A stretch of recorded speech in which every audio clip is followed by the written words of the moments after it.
Hello YouTube, I am that one guy with the awesome hat. Today we are doing the power rankings for the ULBA, and we have a guest here, the other guy who does the power rankings. I am a god. And that is, if you couldn't tell from just looking at your screen, it's 27. Oh my god. Yeah, I'm here. Alright, How's it going, people? so first week power rankings, obviously it's going to be a little wacky. As you can see, our power rankings are very different. Mine's color-coded because it's nice and awesome, and his is not color-coded because he doesn't care enough to make it great. Oh wait, I forgot to do the thing. I know Mighty Manaswine always does that when he starts power rankings, so there you go. Alright, number 16. Let's discuss at your number 16 and my number 13, the Lavender Town Gengars. Who did they played the Charger Bugs. Alright, so I know you've seen this game, and let's be real, he got styled on pretty hard. He got, like, to be honest, I feel like this week's game, he just sort of had to hold that L, man. Like, when Gliscor got burned off, like, this game might be over. And it was. And, like, I know you really liked how Toxic played in that game, but I was still like, I don't know. Because, yeah. I mean, Mega Ampharos was able to put in minor work, get a kill. You know, just because Cat Pants did a great job of making the differential not look so bad. So that's why I put him at 13, because I felt like he did a really good job of just making a really bad game into an okay game. Like a game where it's like, I would like to relive that, but yeah, I mean, it's not a complete embarrassment game. That's fair. Mm-hmm. I don't know. I just really like the way Toxic played that game, like, so much more. But it's nothing against Cat. I know he's a pretty good battler. He just lost. And, like, looking at his team, again, like, looking at his team, it's small, and most of them are weak to the same thing. Yeah.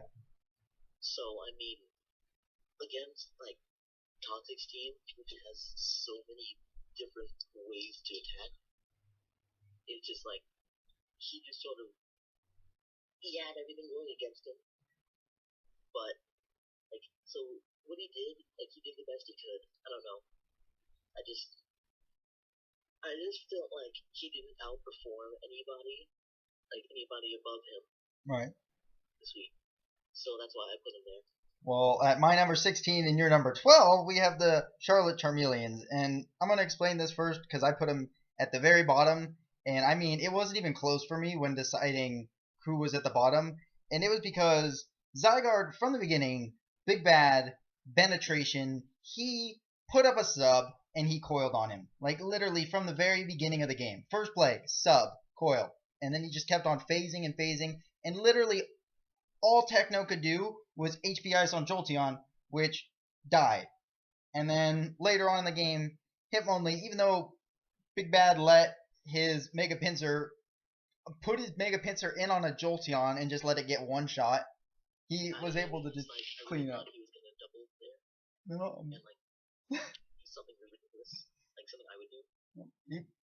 I think he just forgot the speed tiers. He probably did, and he was just like, oh, Mr. Earthquake, and then he just died. Yep. So, I mean, but really, that game, there was no chance of Techno ever winning. And, I mean, Hitmonlee sweeping him, the mini sweep at the end, like 4 kills, 3-4 kills, that just proved that no matter what, Big Bad had the plan. Techno was just kind of scrambling for answers.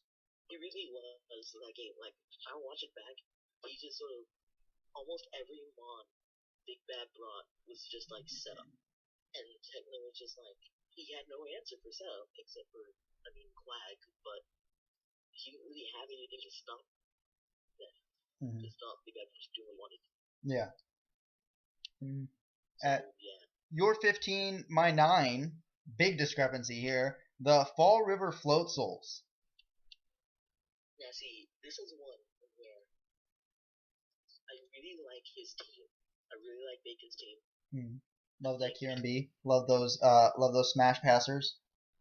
It's like if he had like I'm looking at his team back now, and he has like going into this week, I was like, if he had a ground type going into this week, I was like, that's the best team because of like the offensive potential, because it just would tear through everything. And I watched this game, and I did not expect it to go the way it went. No, not at all. I really didn't. I really did not expect it to go the way it went. The thing that really like cemented me putting him down here though was probably the way he kept subbing. Oh, with the Tyrantrum. Tyrantrum. Just hoping for the parahacks. It's. By the time he had one Dragon Dance up, I was like, it was dead. You can just win now. Yeah. You could just win now. So he could have lived in extreme speed of like I think he could have lived a bullet punch if he was like still as much as he was after the first Dragon Dance. If he just attacked then. No, and just kept on going for the sub. I mean, it didn't make that much sense with the Mega Medicham there, with the fake out and the bullet punch. Which, I mean, Mega Medicham didn't even have to go for bullet punch on the Tyrantrum. It just faked him out. Because he was that low. That was kind of disrespectful. But, I mean, I gotta give him props for the fact that Kieran B literally almost took that game back. Well, I mean, that's Kieran B. Because, like, that's Scarf Kieran B, and that's kind of, to me, that's part of, like, Taco not clicking bullet punch on it. Because he could have just ended that game. He could have. And also, that was, for me, that was part of him not having foul play on Mandibuzz. The Mandibuzz knocking off the Kieran B. Kieran B really took advantage of that one. Just. Yeah, that was a play I didn't agree with at all. No. I thought they both played fairly well this game. But both of them just made a couple misplays. Right. Like letting Dragonite lose its multi-scale. That was something I did not agree with at all. I didn't agree with it at the time, but then I did agree with it after it one-shot the Mega Pidgeot and just got rid of what was potentially a very devastating Mon with just no guard hurricaning everything. Something else I was looking at his team was the way he handled Bisharp. Yeah, the lead Bisharp. That was definitely lead Bisharp, and then because I'm not against lead Bisharp, but he didn't knock off. No. He went for Iron Head on the most obvious switch on the planet. He's lucky he didn't get burned by Sacred Fire when he set up rocks on Entei. Right. Because he could have killed Entei with knockoff and a Sucker Punch, but he was really lucky he did not get burned. Because then he would have been in a very bad position. That Entei was potentially dangerous, but it didn't do enough, and the Fall River Floatzel's got 15 on yours, 9 on mine. But then, for my 15 and your 14, we're starting to get a little closer here. The Dallas Dragon Knights, who got, I want to say, styled on by the Blizzards. That's really styled on. Styled on. We'll talk about it more when we get to the Blizzards, but Heart Swap Manaphy against Sub Suicune.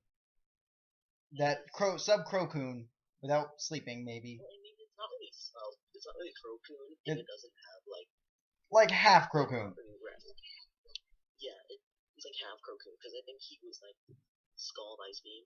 Yeah. So or something like that. That's something.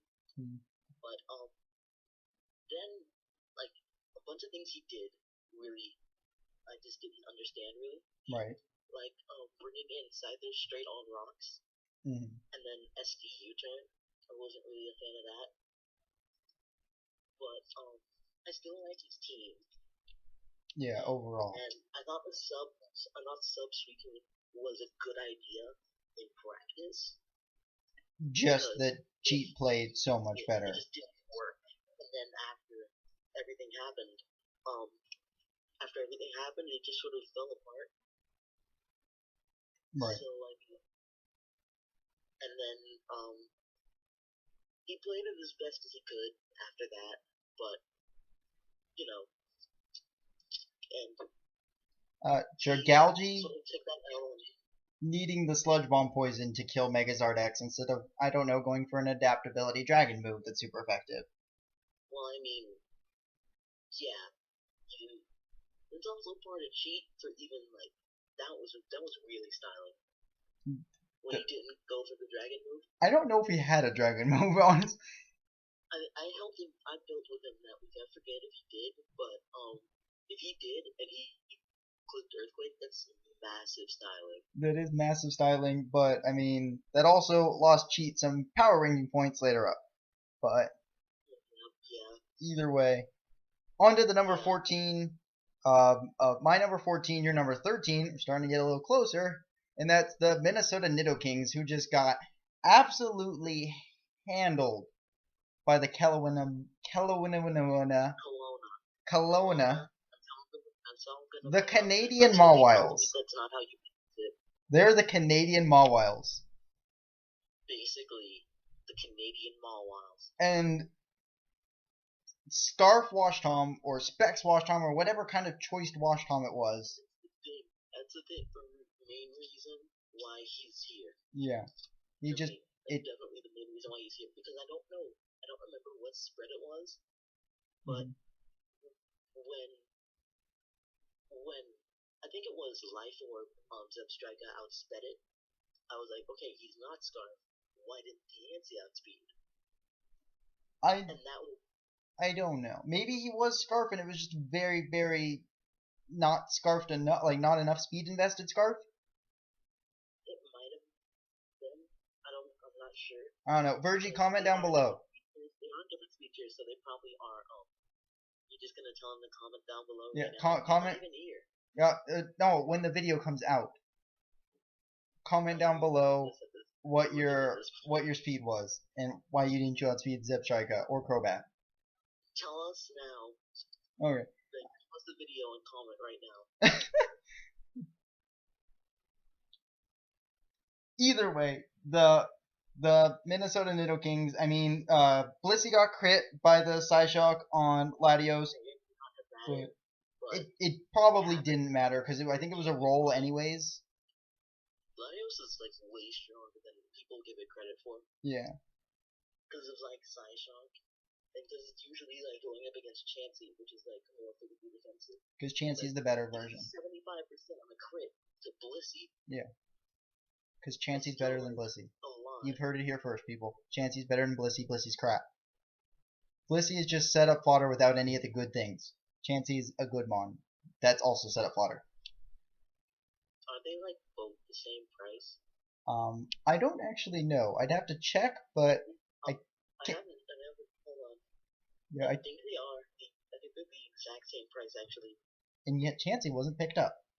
Chansey is 1 point less. 1 point. Chansey's an even better deal, and he picked up Blissey, who's garbage. It's 1 point less. So I mean, that in itself is kind of disrespectful. Yeah. Because nobody had it. But he's like, nah, I can win with Blissey, which is terrible. Yep.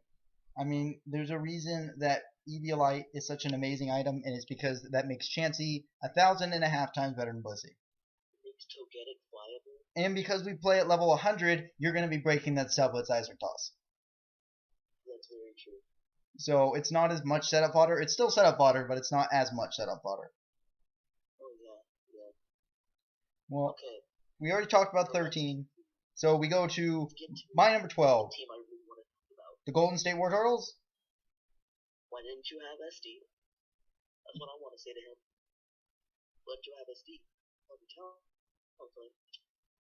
Talonflame won that game. But you decided you wanted to go for Volko.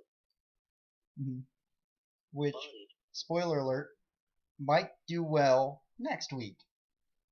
You can't just say spoiler alert. I said spoiler alert. They can spoiler pause the video, don't pay attention. Bulk up.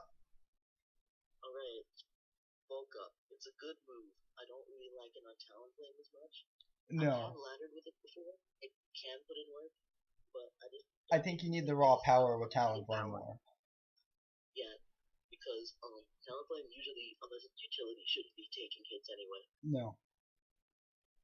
So yeah, And plus it dies to a rock throw from a Geodude. it really does. I mean, that's probably not even bet it- invested rock throw. I bet it dies to HP Rock from Togetic. It probably does, honestly, just because Uber laddering while I'm testing out my team.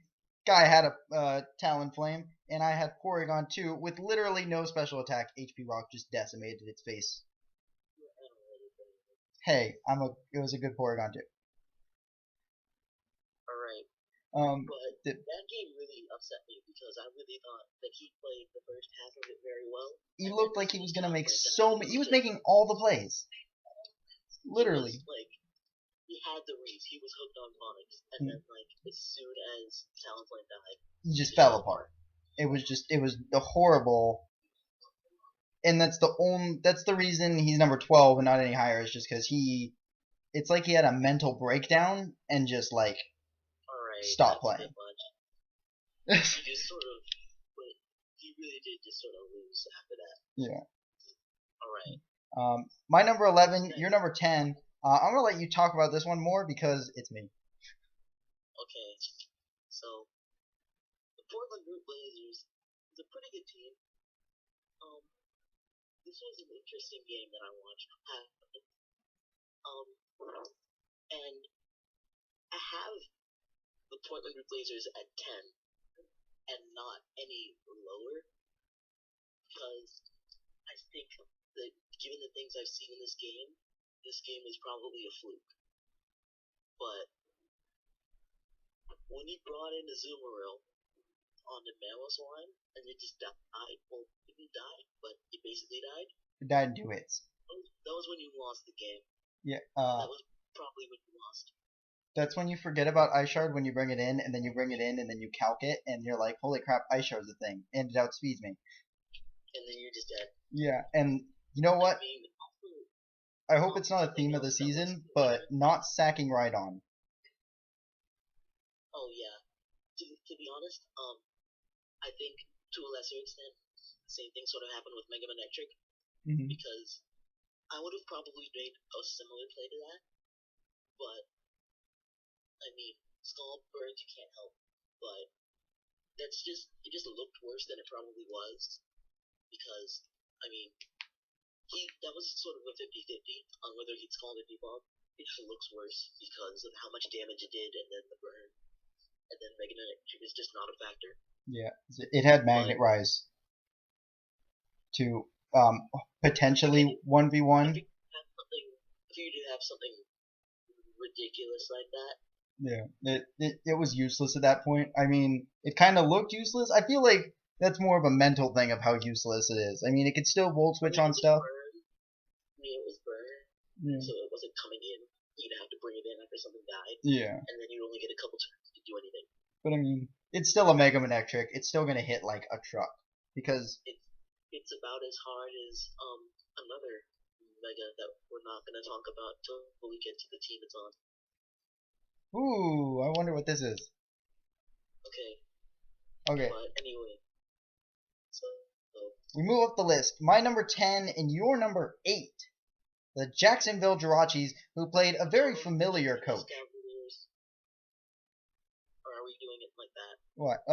My 10, we're going like in order of like 11, 11, 10, 10. And so like we'll get the Escavaliers next. Okay. The Jirachis. Jacksonville Jirachis. This is a very good team. He volt switched on the most obvious mirror coat in the world. Well, I wouldn't say it was the most obvious mirror coat. It's a Tentacruel. What else is it gonna do? It's got special bulk. I mean, that's like a real magic coat. The double coat was surprising. Which is why that's not the most.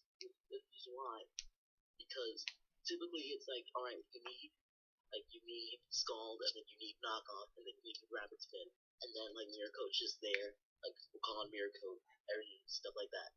But I was like, I don't need Knockoff, I need Magic Coat. So he made that play. I think the only reason he's here and not any higher, even though he lost, is because of the sub on Alakazam. on Spiritomb. When he subbed on an Infiltrator Mon. And I get why he did it once he told me. I get it. It was just a bad play. Because even if I did Sucker Punch, I could have Sucker Punched again. Yeah. And it would just So, break through the sub. I think that's more of the not knowing the opponent's Mon as well as you'd like. And thinking, oh, well, this is a Spiritomb. What's it going to do to an Alakazam behind a sub? That's true. You know. But either way, he's a good battler, and look forward to seeing how he performs next week. Yeah, I gotta say I have him at 10 only because he was undefeated in a different league, and then to start off 0-1 after we talked him up so much. That was you, all right? I wasn't in that league. Toxic was there too, and Virgie, and Iovis. One of those people played him. Two of those people played him. I think. Yeah, well, we talked him up a lot, and I think for me, more personally, that was just a little bit disappointing. That's true. But all right, we're starting to get to the higher points of the PR with your number 9 and my number 8, the Cleveland Cavaliers and Coach Taco, Mr. Taco. So this was a fun game. We already started talking about this game, but I feel like Taco just sort of played better than I feel like he played better than Bacon did. Yeah, just overall. And he didn't make anything that was completely unnecessary. Make completely unnecessary misplays. He had a little bit of misprep, in my opinion, with like not having foul play on Mandibuzz and like letting Bisharp die. But he didn't need those to win, as he showed. And even though he sort of sacked his differential, I mean, he just sort of did that. But either way, it worked out, and he took that W. He played well enough to get the win, and I mean that's enough to get in the top like 8 for me. Well, I mean, I don't want to put him in the top 8 because as much as I feel like he played to win, I feel like Bacon played to lose. Yeah. So I'd say it was 60-40 on that when it should be something like 80-20, like you opponent like makes a misplay or you out compared to you outplaying them. Right. So yeah. We got my number 7 and your number 4, the Washington Blizzards. And while they did have the most style play, Heart Swap Boys, we in here. I can't believe that. He definitely should have won this game like 4 or 5-0. I'm surprised it worked though. I mean, he totally could have won this game before. Yeah, he could have won this game a lot better than he did, and I mean, at the end, it kind of looked like he was trying to lose. So I have him a little lower than teams I feel who are more deserving. That's fair. I mean, I put him where he is for a reason. Because I definitely feel like you know how I feel about running heat in games? Like, you think you're Envy. You only bring heat when it's gonna work. Like Envy. Yeah, like this. And sometimes it does work, and it did work, and I got him the W, but at the end, he just kind of threw away Mons when they didn't really feel that was necessary. And while that may not come into play later in the season, it could, because when teams are fighting for playoff spots and they either don't play or they split, differential can come into play, and that would be a big deal. Okay. Right. Look at that, same position, number 6, Atlanta Arcanines. Alright. Now, this was the game that, going in, people were saying that this guy was definitely the underdog. And he definitely showed, he earned his way up here with this game. He kept Lucario in the back. That was his important win condition. And he did not let it touch the field until like the last 2 turns of the game. He definitely knew what he had to do to win. Only thing I might have had a problem with was he was trying to run he was trying to run baton pass Ninjask Yeah. Oh. against like a team with just priority. And that Ninjas could not do anything. Stall breaking, Rhydon could have just roared him, and Ninjask really didn't do anything. No, but I mean, aside from that, I think he played offense against offense really well. Like his opponent brought has a very hyper offensive draft. Besides like a couple of mons. I'm not just gonna say his opponent. Yeah. Yeah. His opponent, his division opponent, is has a lot of hyper offensive mons. Pretty much knew he'd be doing that, and so he countered that with offensive Empoleon and choice spec Sylveon, which definitely did a lot. Yeah, that's offense versus offense is usually like a 50-50 on whose offense works better. So, yeah, he took everything that they were throwing at him, and he earned that W, and that's why he's my number 6. Mm-hmm. And at my number 5, your number 7, we have the New York Batangs, who, yeah, they did get completely red for the first half of that game, but that second half. It wasn't as hard for him because as I watched the game unfold, he didn't get lucky. No. With any of this stuff. I think that's just the coach, though. He is like he is opposite Mo. When he brought Ice Beam on Mullet, I was like, I'm gonna have to count that to see if that was even worth. He did 5% to Klefki, which I know it was least, but that's 5%. On a 90 base power move, that's 5%. That's not a lot. So I was like, I'm gonna have to see if that's worth just to run the counts. But yeah, and then he really did get red the first half of that game, and then as soon as Talon Point died, the Dazzling Gleam crit might have mattered because Drudigan is poisoned. I think Drudigan was guaranteed to live from his spread. It probably was. It likely was. When Klefki took that Sugar Berry, that was really cool. Yeah, Klefki just kept on taking all the berries. And then as soon as Talonflame died, then Zapdos put in all the work. I mean, he had Weavile, and that thing was a Salt Vest, so it managed to take a bunch of Heat Waves, but it still could not do enough. He brought, I think he brought Tank Chomp, because Needle Queen outsped it. And I don't really agree with that.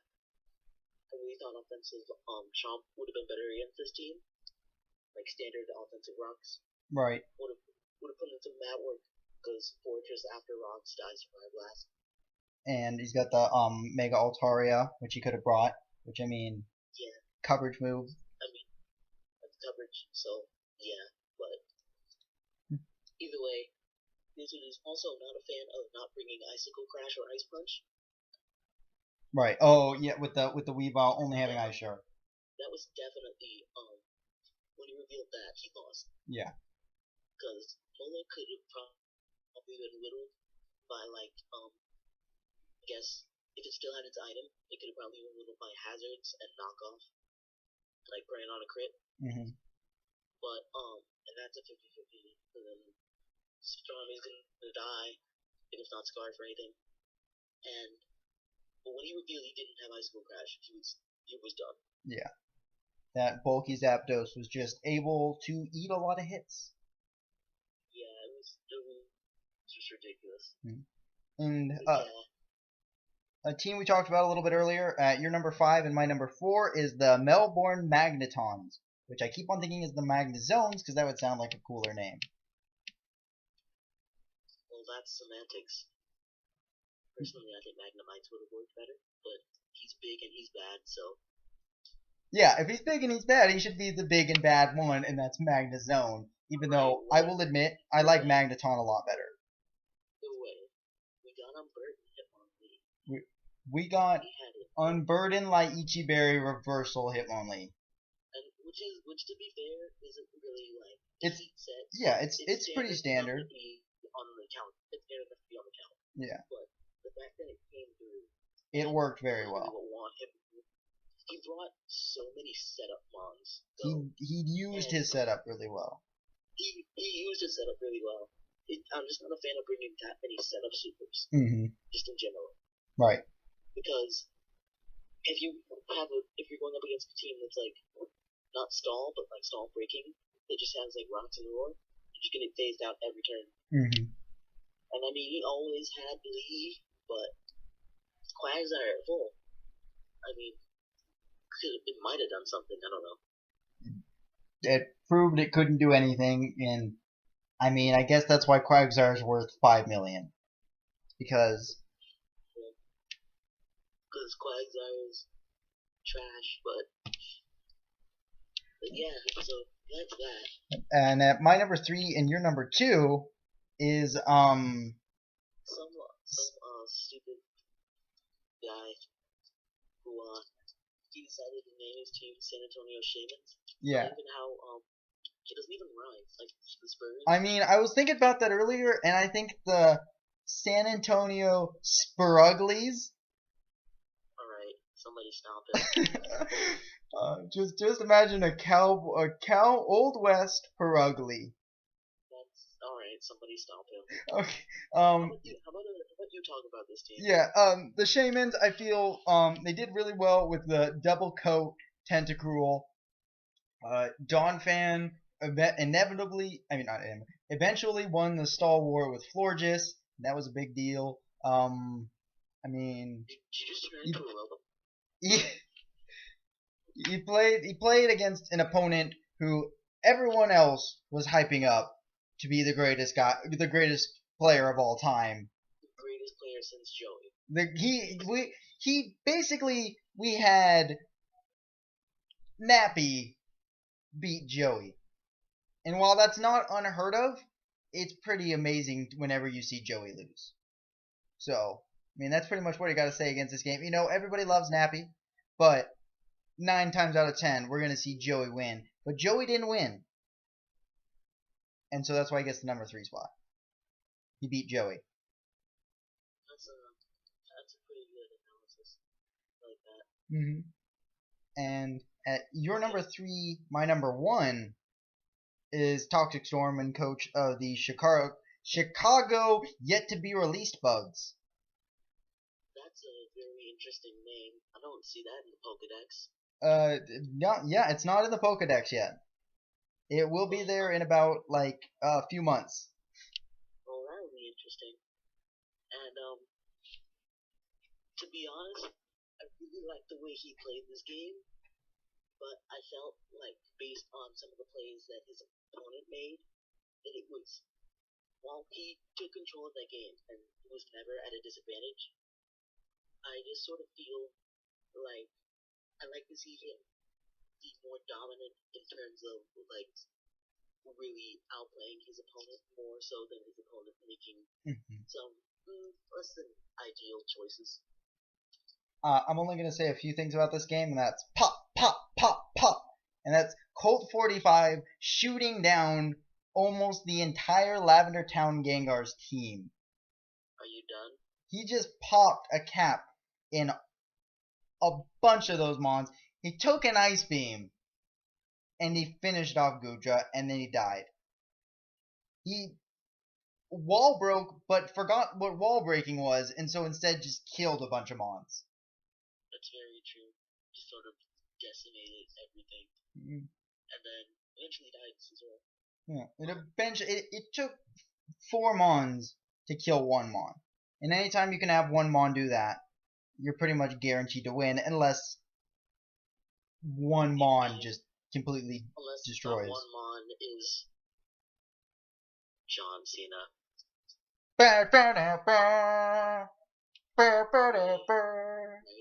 Stop him. Because my editing skills are so poor that we wouldn't be able to edit that into here. Alright, but cool. Alright, and so, the other potential number 1 pick, which I think is overall the number 1 between our 2 PRs, and that is the Canadian Mawwiles. Yeah. That guy. They have a very good coach. And who? They have a very good coach, a very good team. This is a very solid team, and they really showed why they really proved their dominance this week. Wash Tom. Wash Tom. You look at Wash Tom and you say, okay, that's defensive because that's just usually how it is. That's what it does because it has one weakness. Yeah, it has one weakness, so people run it defensive all the time. But the Virgie decided, you know what? Screw that. I'm gonna run offensive Rotom Wash and just like destroy people. After he knew what he had to get rid of for Rotom Wash to win, and he got rid of it immediately.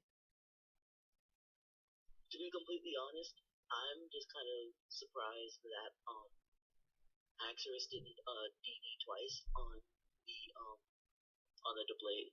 Because if he DD twice, I think he won. It is very possible. If he DD twice and hold on, does the Blade get Will-O-Wisp? Because I was expecting a Wisp. I don't know.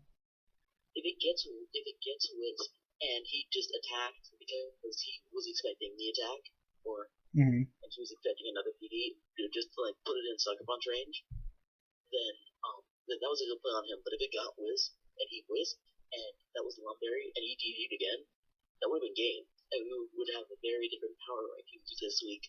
I think that's why if it gets Wisp, he didn't use it. It's just because Lumberry Haxorus is so common. You just want to put it in range of priority. You just want it to go down enough, do enough damage to it so you can kill it off. Because that. I don't think his Mega even saw the field this week. No. I don't even know what his Mega is because he didn't use it. Mega Absol. Yeah. Mega Absol did the same thing it does in Geo's matches when he won this last season of the GBA, and that's sit in the back and just not see the field. That thing is a monster. It is a monster. Then the fact that it's not Dark Fairy bugs me. It destroys everything. It should be a Fairy type. It gets so many moves. It gets way more moves than it should. It gets one Sword Stance up, and it's like Mega Pinsir. And it just kills things. It's basically game, though. Yeah. And it has like what I think is the best ability, like the best overall ability in Pressure? the game. That's Magic Bounce. Oh, it has Magic Bounce, right? Yeah, because you can't burn it. You can't burn it unless you get the 30%. You can't stall break it, or like you can't do anything. Break. You can't roar it out. You just have to beat it. Yeah. And that's really difficult. Until the day that Jirachi gets Scald. Okay. You can't beat it just that way. Well, I mean, you can Fire Punch it. But that's not 60%. I want 60% chance to burn. Well, that's unfortunate. Jirachi gets Water Pulse. Scald would be Jirachi be Ubers. Scald would be definitely. That's the Uber Jirachi. That's Uberachi right there. Uberachi. Gen 4 we had Superachi, now we got Uberachi. It's confirmed. Gen 7 Jirachi's gonna get Scald. Watch it happen, and Megas are gonna hold items so that Choice Banded. If you like that video, click the like button down there, and if you could also subscribe, you get new content every time a new video comes out. Thank y'all. Also watch all the coaches, because they should be linked down below. Maybe if I remember that, and I probably will remember. Maybe not. I don't know, because I'm forgetful. Alright. Thanks for watching. Bye, YouTube. Thanks for watching this video. And Virgie, you a bitch.